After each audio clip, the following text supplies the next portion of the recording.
Здравейте, казвам се Камен Петров и днес ще проведем поредното ни обучение, което ще бъде на тема варови шпакловки и варови бои.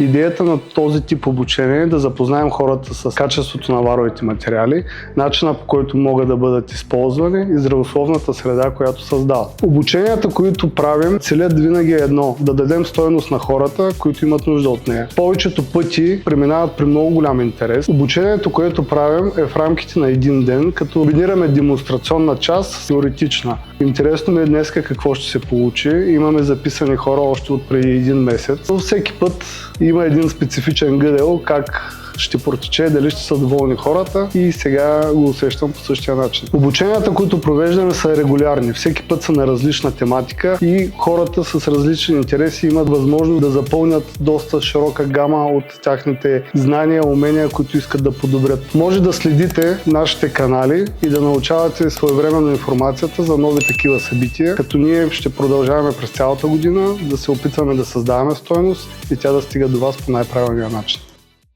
Здравейте, казвам се Радослав Зиновиев, занимавам с декоративни мазилки. Днес на обучението ще покажем рисуване с ерограф на Бянка Карара и някакъв малко по-сложен такъв мрамор. Намерил съм нещо, което ми доставя удоволствие. С мазилките занимавам дори от преди татуирането. Още бех в Италия, това е още от миналия век. 27-8 години да го кажем. От днешното събитие повече хора да разберат способностите на варовите мазилки, какво може да се добави като артистична стойност. Например, какво може да се нарисува, как може да се направят, да се подобрят. Мен това ми е идеята да направим нещо красиво. Просто да покажем, че върта може да се рисува, както някога в миналото са рисували хората директно върху варови стени, така и ние в днешно време можем да го направим. Да се постигнат ефекти, които може би са позабравени с времето, тъй като виждам, че хората не се интересуват толкова от изкуство и ние се опитваме да покажем, че можем чрез нашето изкуство да се доближим до хората, да покажем, че ние можем да по някакъв начин да й помогнем да направим техните домове по-красиви. А така тъмън ще ги припомним и ще покажем, че с елементарни техники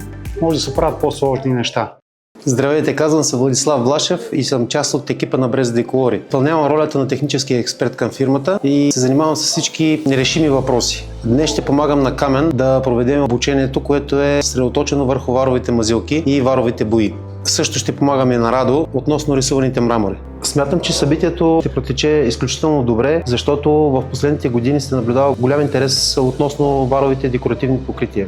Все повече са хората, които се интересуват от ползите на варовите покрития и все повече хора залагат на крайния варов финиш, защото ползите, които той дава, нито едно друго покритие не може да ги даде. Процесът не е по-труден от обикновената шпакловка и боя, процесът е по-специфичен. Прави се много по-бързо от стандартното, които хората си правят в домовете. Като добавим ползите и бързината в изпълнението, се получава качество, което не може да бъде съпоставимо с масовите неща, които се правят в домовете на хората.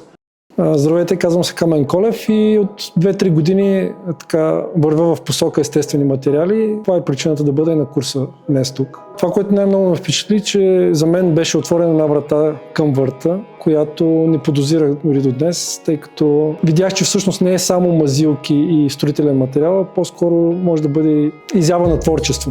Полезни бяха да видят, че върху различни повърхни всъщност върта има място и може да бъде прилагана. Творческата част, която може човек да от едно пространство да го превърне в галерия, буквално. Бих оценил днешното събитие много високо, от 1 до 10-10. И самата организация, и нивото на лектора, и нивото на представената информация. С най-голямо удоволствие бих препоръчал и на други интересуващи се от естествените материали, и не само, да го посетят, просто за да имат една друга гледна точка върху върта. Здравейте, казвам се Иван Друмев, занимавам се с декоративни мазилки повече от 13 години. Днес съм дошъл на това учение да науча нещо ново. На мен най-много ми хареса частта с художественото изпълнение на варовите продукти, понеже вече съм доста години в този бранш и за мен беше нещо ново да видя няколко нови техники и начини на завършек на варовите продукти, мазилки и бои. Определено техниките на рисуване на колегите, като не бях виждал, ми бяха доста полезни. Нали, от основните неща с боя и мазилка и навлиза в тези неща. С годините открива, че всъщност възможностите да учиш са неограничени. Оценявам учението с 10. Колегите са доста ерудирани и знаят всеки един продукт, обясняват добре, след че информацията е изчерпателна и достатъчна. Здравейте, казвам се Теодор Вълчев. От около 10 на години се занимавам с вътрешни ремонти и последната година и половина така се насочваме с колегата към декоративните мазилки. Попаднахме на това обучение. Надяваме се да апгрейднем малко нашите умения и знания в тази сфера, да научим нови техники, нови идеи за материали и така. И много хубаво обяснява. Попадали сме на други места, където горе-долу целта е просто да видиш, да си промотират продукта, докато тук навлизат много в детайли и е полезно. Днес оценявам самото обучение като организация, като информация, като всичко с оценка 10. Сигурно бих препоръчал обучението на колега главно. Здравейте, казвам се Нона и съм архитект. По принцип се занимавам с архитектура и дизайн. Темата като цяло е актуална. Хареса ми начина, по който са представени материалите. За мен лично ми беше полезно. Беше ми интересно да видя на живо, да сравня материалите, да видя начина на полагане, какви са спецификите при едното и другото. Да, частта с рисуването ми беше много интересна също. Различните видове техники, наслагването, мисля, че може човек много да експериментира.